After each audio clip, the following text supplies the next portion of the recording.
and spirituality is finding common ground. It is, and it will happen, but there's this thing perhaps called faith. My name is Mark Lewis with the Near Death Network on YouTube. Thank you so much for joining us for this segment.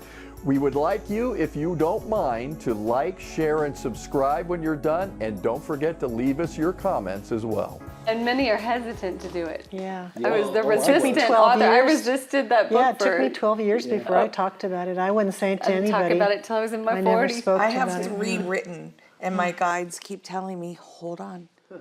We're revising that, and they're going to come together, and it'll be one. Hold on. It took me 25 years before I was willing to write. I mean, I didn't start. I wouldn't even start. But somebody persuaded me to get on social media. No names. We're not pointing fingers at Jeff, but And after 25 years of silence, one day I just woke up about 6 months after I stopped seeing patients, and something clicked and I understood it's okay to share now. Yeah. And I wrote a paragraph on Facebook. It was on your page, wasn't it? Yeah, I wrote a paragraph to Jeff on his page about my experience with him, I think, when he died. So cool. And I called him up. I said, Jeff calls you me up. realize like over 5,000 people are seeing it, you know. He calls me, you know, there are 5,000 people. I said, okay, it's okay, I'm ready to I'm talk. retired now. And within about 3 or 4 months, I'd written my book. And I was on my way to my first speaking engagement. I mean, I'd spoken a lot on scientific topics and theology and ancient texts and a lot of different things, and medical topics, but not on this topic. And Jeff arranged my first speaking engagement in Salem, Massachusetts. I said, are you serious? Salem, Massachusetts? Transmute that space. So I'm sitting in the airport with a bag full of books, hot off the press, and this young couple came and sat down next to me, and the young woman started asking the usual airport questions. Where are you going? What are you doing? And when it got to the point, she said, well, what are you going to be talking about?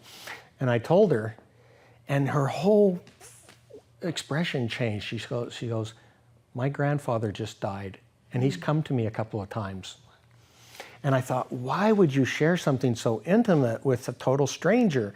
And then it dawned on me how ironic that thought was, considering where I was going, right? And she took a copy of my book, and they went on their way, and I got on the plane. I estimated I'd seen 60,000 patients during my practice. Wow. And on the plane to Boston, a voice spoke to me and said, you'll help more people with this book than you helped as a physician in the emergency department. Yes. I mean, that's the crazy thing. I never wanted to tell this story. I never wanted to write a book. It was reluctance. And when I finally was approached by a publisher to write the book, I went back to the scene of the accident. And I asked, I had this conversation with the divine, like, okay, there's a contract in my email. I don't want to do this. I was told, and I could quote what I was told, because when I have a communication like that, it's that voice that speaks to the heart. But I was told, share your experience and others will heal. So suddenly it wasn't about me. Yeah. And in fact, it's funny that, you know, I've gone recluse. I'm off of social media. I don't want, you'd have a hard time finding me unless there's something out there on YouTube. And it began to become about me. You know, I was waking up to 40, messages on social media, and you have my answers, or it was suicide letters, or naked pictures that I did, it's like, what, I never wanted it to be about me. And if I was the guru, then they're missing the whole point. Exactly. They're the guru. Yes. They're the master. They've got the divinity within them to find their own answers. And so I've kind of shut all that down. I've gone back on the farm, What about the naked pictures? Don't send them to us. Not going there. But, now I talk to the horses, which have a soul.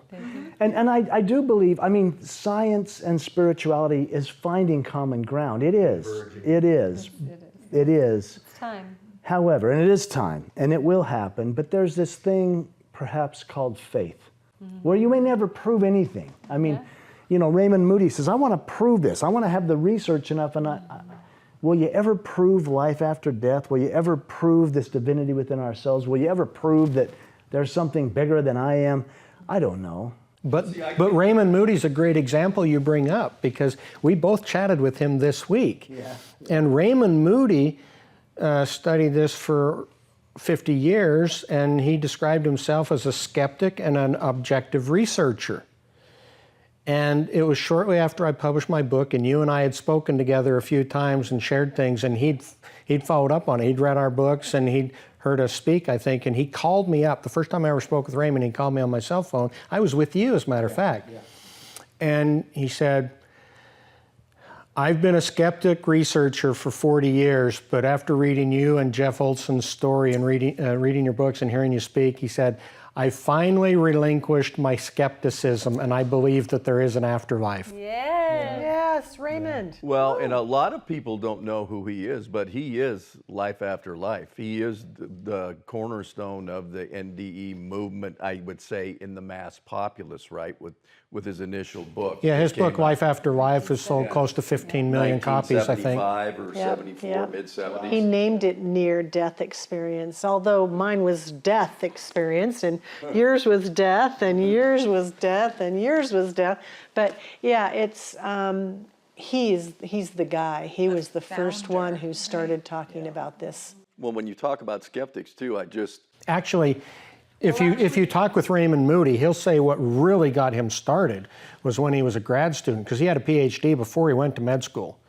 And it was at that point in his life he went to hear George Ritchie speak. Right. And George Ritchie had been a young military recruit who had severe pneumonia and was pronounced dead and lay motionless on a gurney for, I think it was like 9 minutes or something, and an orderly was sent to take his body to the morgue, and they thought they sensed some movement, and they convinced the medical officer on duty to give him an intracardiac injection of epinephrine and brought him back to life. And he went on to go to medical school, became a practicing psychiatrist, and it was George Ritchie sharing his near-death experience, and Raymond Moody was in the audience, and that's what moved him to start the whole journey. Yeah, but this goes all the way back to way back into the Greek terms. Yeah, so this has been talked about before in way back centuries ago, but Raymond really brought it forward, I think. Yes. You know, he really made it real for everybody. You know what's cool? The whole process. You know, as this comes together, and Mark, this is why it's so important that we gather and tell our stories. Yeah. I mean, for who knows how many eons, in our indigenous roots, wherever we come from, we gathered around the fire and we told our stories. We shared our experiences, and somehow, you know, in the sharing, we're connected and we're enlightened, and we progress and we expand. Yeah.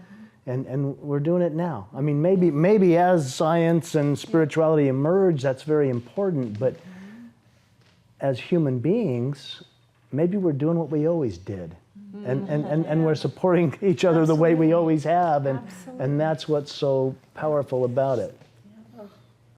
Well, I think first-person accounts like you provide and then your clinical background really add to the veracity of the phenomenon from my purview, and somebody who's not a clinician and not a scientist, but allegedly a journalist, at least former.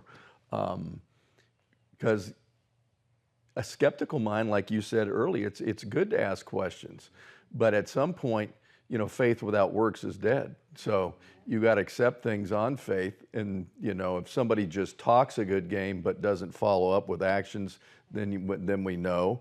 But if you can have a supposition and you can state these cases, like Nancy Rhines, who was an academician and very atheist, gets run over by a truck and carried 40 feet underneath the carriage of this truck, has her near-death experience, and she was raised in a very Catholic environment, very rigid religious background, and came out of it espousing the antithesis of that.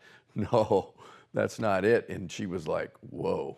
So her story's powerful for those people who are on the cusp and don't give themselves license to accept the possibility that there is consciousness that transcends physical death.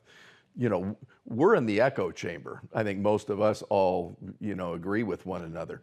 How do you lift other people up who might be skeptical? How do you help them by this, like you said, storytelling in recounting these experiences, and then the body of our work can make them go, I never considered that. And they all seem reasonably astute, you know, except for the moderator. We plant the seed. It's up to them whether they want it to grow.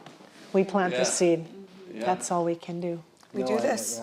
We do this. Yeah, We exactly. share from our hearts without any expectation of something coming back to us. Exactly. I'm on a Facebook page just for physicians only. You have to demonstrate that you're a physician to be accepted onto the page. And there's 50 some odd thousand, maybe 60,000 physicians on there now. And I posed one simple question on a post. Have any of you ever had a patient that said they had an experience while they were unconscious during a resuscitation? And I just got barraged with, there were a couple skeptics, a couple trolls, but most of them were very open and very willing to talk about it, wanting to talk about it. And there was quite a few who started out their posts saying, I've never said this, spoken of this before, but... And I ended up actually having a couple Zoom calls with a handful of those physicians. That's a book. You need to do the book. Well, I mean, I think what you're doing is opening that gateway, just like the whistleblowers for the pilots that are starting to talk about what they see in the skies.